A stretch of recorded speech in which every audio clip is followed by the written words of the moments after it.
ಬಿಡದಿಯಲ್ಲಿ ನಿನ್ನೆ ಗಲಾಟೆ ತಮ್ಮ ಗಮನಕ್ಕೂ ಬಂದಿರಬೇಕು.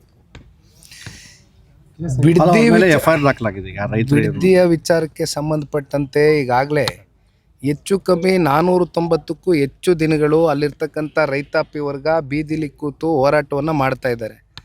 ಅದರಲ್ಲಿ ವಯಸ್ಸಾಗಿರ್ತಕ್ಕಂಥವರು, ಹೆಣ್ಮಕ್ಳು, ಯುವಕರು, ಸಣ್ಣ ಮಕ್ಕಳುಗಳು ತಮ್ಮ ಫಲವತ್ತಾದಂಥ ಪಿತ್ರಾರ್ಜಿತ ಆಸ್ತಿಯನ್ನು ಉಳಿಸ್ಕೊಳ್ತಕ್ಕಂಥದ್ದಕ್ಕೆ ಹೋರಾಟ ಏನು ಕಟ್ಟಿದ್ದಾರೆ ಅಂಥವ್ರ ಮೇಲೆ ನಿನ್ನೆ ಅಧಿಕಾರಿಗಳು ಬಹುಶಃ ಸರ್ಕಾರ ಆದೇಶ ಹೊರಡಿಸಿರ್ತಾರೆ. ಇಲ್ಲಾಂದ್ರೆ ಅಧಿಕಾರಿಗಳು ಯಾಕೆ ಬರ್ತಾರೆ? JMC ಮಾಡೋಕ್ಕೆ ಬಂದಂಥ ಸಂದರ್ಭದಲ್ಲಿ ರೈತರು ಏಕಾಏಕಿ ಆಕ್ರೋಶಭರಿತರಾಗಿ ಕೈಯಲ್ಲಿ ಪೊರಕೆಯನ್ನು ಇಟ್ಕೊಳ್ತಕ್ಕಂಥ ಒಂದು ಸನ್ನಿವೇಶ ಸೃಷ್ಟಿಯಾಗಿದೆ. ಅಂದರೆ ಇದಕ್ಕೆ ನೇರ ಹೊಣೆ ರಾಜ್ಯ ಸರ್ಕಾರ ಜೊತೆಯಲ್ಲಿ ಅಲ್ಲಿರ್ತಕ್ಕಂಥ ಚುನಾಯಿತಿ ಪ್ರತಿನಿಧಿಗಳು.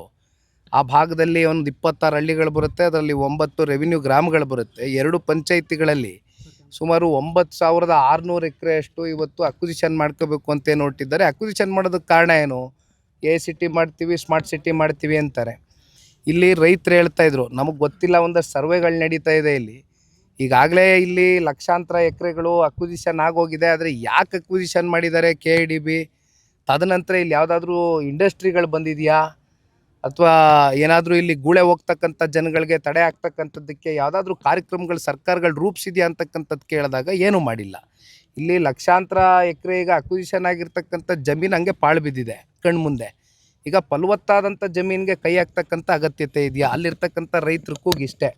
ಈಗ ಪರಿಸರ ನಾಶ ಆಗ್ತಾಯಿದೆ, ಪರಿಸರ ಹಾಳು ಮಾಡ್ತಾ ಇದ್ದಾರೆ ಅಂತಕ್ಕಂಥದ್ದು ಕೇಂದ್ರದಲ್ಲಿರ್ತಕ್ಕಂಥ ಅಲ್ಲಿ ಕಾಂಗ್ರೆಸ್ನ ಏನೊಂದು LOP ಲೀಡರ್ ಇದ್ದಾರೆ, ರಾಹುಲ್ ಗಾಂಧಿರವರು. ಅವರು ಅಂಡಮಾನ್ ನಿಕೋಬಾರ್ಗೆ ವಿಸಿಟ್ ಮಾಡ್ತಾರೆ. ಅಲ್ಲಿ ಲಕ್ಷಾಂತರ ಗಿಡ ಮರಗಳು ನಾಶ ಆಗ್ತಾ ಇದೆ ಅಂತಾರೆ.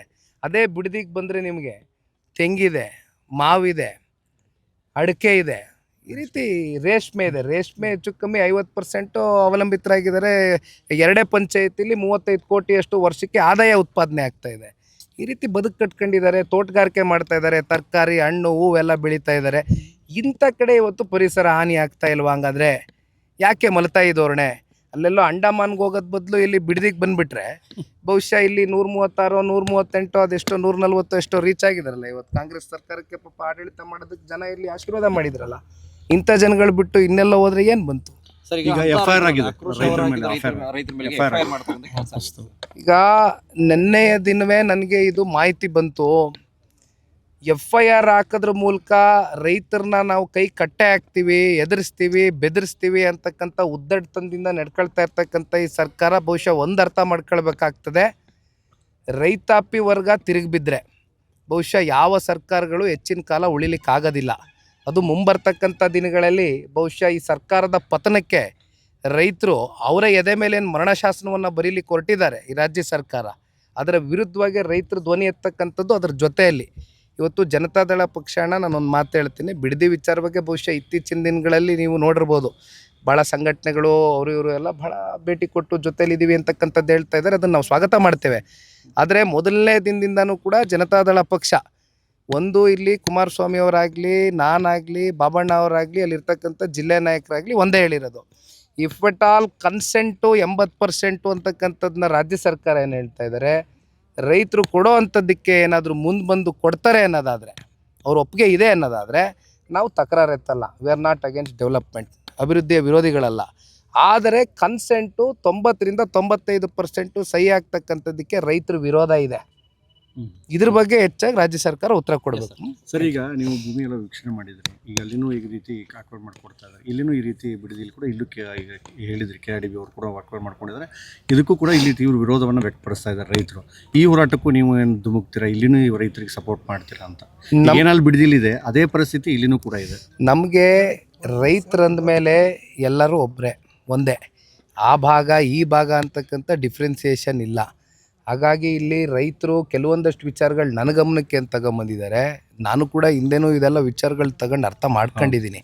ಹಾಗಾಗಿ ಇಲ್ಲಿ ಗೂಳೆ ಹೋಗ್ತಕ್ಕಂಥದ್ದಕ್ಕೆ ಇವತ್ತು ಉದ್ಯೋಗ ಖಾತ್ರಿ ಬಗ್ಗೆ ಮಾತಾಡ್ತಾ ಇದ್ರು. ಅದು 200 ದಿನಕ್ಕೆ ಏರಿಕೆ ಮಾಡಬೇಕು, 600 ರೂಪಾಯಿ ಒಂದು ದಿವಸಕ್ಕೆ ಅದನ್ನು ದಿನಗೂಲಿಯನ್ನು ಕೊಡಬೇಕು ಅಂತಕ್ಕಂಥದ್ದು ಹಲವಾರು ಬೇಡಿಕೆಗಳು ಇವತ್ತು ಇಲ್ಲಿ ಬರೆದಿಟ್ಟಿದ್ದಾರೆ ಈ ಪತ್ರದಲ್ಲಿ. ಇದನ್ನು ಸನ್ಮಾನ್ಯ ಕುಮಾರಣ್ಣ ಅವರ ಗಮನಕ್ಕೆ ತಗೊಂಡು ಬರ್ತೇವೆ. ಅಂತಿಮವಾಗಿ ರೈತರ ಜೊತೆನೆಲ್ಲ ಅದು ಯಾವುದೇ ಭಾಗ ಇರಲಿ, ಅದು ಕಿತ್ತೂರು ಕರ್ನಾಟಕ ಇರಲಿ, ಕಲ್ಯಾಣ ಕರ್ನಾಟಕ ಇರಲಿ, ಮಧ್ಯ ಕರ್ನಾಟಕ ಇರಲಿ, ಹಳೆ ಮೈಸೂರು ಇರಲಿ, ಉತ್ತರ ಕನ್ನಡ ಇರಲಿ, ಜನತಾದಳ ಪಕ್ಷ ಬದ್ಧ ರೈತರ ಜೊತೆ ಗಟ್ಟಿಯಾಗಿ ನಿಂತ್ಕೊತೇವೆ. ಈಗ ಎಂ ಬಿ ಪಾಟೀಲ್ ಹೇಳಿದ್ರು ಇಲ್ಲ 600 ಎಕರೆ ಇದೆ ಅಂತ ಹೇಳಿ ನಿಮ್ಮ ತಾಯಿಯವ್ರ ಹೆಸರನ್ನ ಅಲ್ಲೇನೇ ಇದೆ, ಅದಕ್ಕೆ ಅವ್ರು ಈ ರೀತಿ ಮಾಡ್ತಾ ಇದ್ದಾರೆ. 600 ಎಕರೆ 600 ಎಕರೆ ಜಮೀನಿದೆ, ಅವ್ರದೇ ಸ್ವಂತಕ್ಕೆ ಇದೆ ಅಂತ ಹೇಳಿದ್ರು. ಅದಕ್ಕೆ ನೀವು ಕೂಡ ರಿಯಾಕ್ಟ್ ಮಾಡಿದ್ರು, ಬಿಡದಿಲ್ಲ ಅಲ್ಲೇ ನಿಮ್ಮದೇ ಇದೆ ಅಂತ ಹೇಳಿ. ಅದಕ್ಕೆ ಅಷ್ಟಿದೆ ಎಷ್ಟಿದೆ ಸರ್ ಅಂತ ಇದೆಯಾ, ಅದ್ರ ಸೊನ್ನೆ ಈ ರೀತಿ ಹೋರಾಟ ಮಾಡ್ತಾ ಇದ್ದಾರೆ ಅಂತ. ನಾನು ಇದನ್ನು ಬಿಡದಿನಲ್ಲೇ ಮಾತಾಡಿದ್ದೀನಿ. ಬಹುಶಃ ಅವ್ರು ಕೊಟ್ಟಂಥ ಹೇಳಿಕೆಗೆ ಇಲ್ಲ ನನಗೆ ಮಾಹಿತಿ ಕೊರತೆ ಇತ್ತು, ನನಗೆ ವಿಷಾದ ವ್ಯಕ್ತಪಡಿಸ್ತೀನಿ ಅಂತ ಅವರು ಕೂಡ ಹೇಳಿದ್ದಾರೆ. ಹಾಗಾಗಿ ಈಗ ಅವ್ರ ಮೇಲೆ ಮತ್ತೆ ನಾನು ಚರ್ಚೆ ಮಾಡ್ತಕ್ಕಂಥದ್ದು ಸೂಕ್ತ ಅಲ್ಲ. ಅಲ್ಲಿ ನಮ್ಮದು ನಮ್ಮ ತಾಯಿದು ಎಷ್ಟು ಎಕರೆ ಜಮೀನಿದೆ, ಅದು ಕೃಷಿ ಭೂಮಿಯಾಗಿ ಎಷ್ಟು ವರ್ಷದಿಂದ ನಾವು ಅಲ್ಲಿ ಕೃಷಿ ಮಾಡ್ಕೊಂಡು ಬಂದಿದ್ದೀವಿ ಅಂತಕ್ಕಂಥದ್ದು ಅಲ್ಲಿರ್ತಕ್ಕಂಥ ಜನಗಳಿಗೆ ಗೊತ್ತಿದೆ. ಹಾಗಾಗಿ ಅದಕ್ಕೆ ಮತ್ತೆ ಅಲ್ಲ, KIDB ಸಚಿವರು ಅವ್ರ ಇನ್ಫಾರ್ಮೇಷನ್ ಇತ್ತಾ ಅಥವಾ ಇದೇನಾದರೂ ಇಲ್ವಾ ಅಂತ ಸರ್ ಅಷ್ಟೇ. ಮಿಸ್ಇನ್ಫಾರ್ಮೇಷನ್ನು ನನಗಾಗಿದೆ, ನಾನು ವಿಷಾದ ವ್ಯಕ್ತಪಡಿಸ್ತಾ ಅದೇನೋ 100 ಎಕರೆ ಅಂದಿದ್ರು. 100 ಎಕರೆ ಅಲ್ಲಪ್ಪ, ಇರೋದು 36 ಎಕರೆ ಇದೆ. ಅದು ಇವತ್ತಿಂದ ಅಲ್ಲ, ಹಲವಾರು ದಶಕಗಳಿಂದ ತಗೊಂಡಿರ್ತಕ್ಕಂಥದ್ದು. ಇನ್ಫ್ಯಾಕ್ಟ್ ನಮ್ಮ ತಂದೆಯವ್ರ ತಲೆಯಲ್ಲಿ ಕೋವಿಡ್ ಬಂದಂಥ ಸಂದರ್ಭದಲ್ಲಿ ಒಂದು ಡೈರಿ ಮಾಡಬೇಕು, ಯಾಕೆಂದರೆ ಅಲ್ಲಿ ಹೈನುಗಾರಿಕೆ ಭಾಳ ಹೆಚ್ಚಾಗಿ ನಡೀತದೆ. ಅಲ್ಲಿರ್ತಕ್ಕಂಥವ್ರಿಗೆ ಅನುಕೂಲ ಆಗಬೇಕು ರೈತರಿಗೆ ಅನ್ನೋದು, ಒಂದು ಡೈರಿ ಮಾಡಬೇಕು ಅನ್ನೋದು, ಒಂದು ಡೈರಿ ಪ್ರಾಡಕ್ಟ್ ಮಾಡಬೇಕು, ಅದರಲ್ಲಿ ಬರ್ತಕ್ಕಂಥ ಬೈ ಪ್ರಾಡಕ್ಟ್ಸ್ ಮಾಡಬೇಕು ಅನ್ನೋದು. ಉದಾಹರಣೆಗೆ ಹೆರಿಟೇಜು ಇವೆಲ್ಲ ನೀವು ನೋಡ್ಬೋದು. ಆ ರೀತಿ ಮಾಡಬೇಕು ಅಂತ ಒಂದು ಮಿಷಿನ್ರಿನೂ ಕೂಡ ಖರೀದಿ ಮಾಡಿದ್ವಿ ಕೋವಿಡ್ ಟೈಮಲ್ಲಿ. ತದನಂತರ ರಾಜಕೀಯದ ಒತ್ತಡಗಳು ಮಾಡೋಕ್ಕಾಗಿಲ್ಲ. ಅದು ಬಿಟ್ಟರೆ ಅಲ್ಲಿ ಯಾವುದು ಏನು ಕಮರ್ಷಿಯಲ್ ಕಟ್ಟಡ ಕಟ್ಟಿಲ್ಲ, ಯಾವುದು ಲೇಔಟ್ ಮಾಡಿಲ್ಲ. ನಾವು ರಿಯಲ್ ಎಸ್ಟೇಟ್ ಅವರಲ್ಲ, ನಾವು ರೈತರ ಮಕ್ಕಳು. Thank you sir.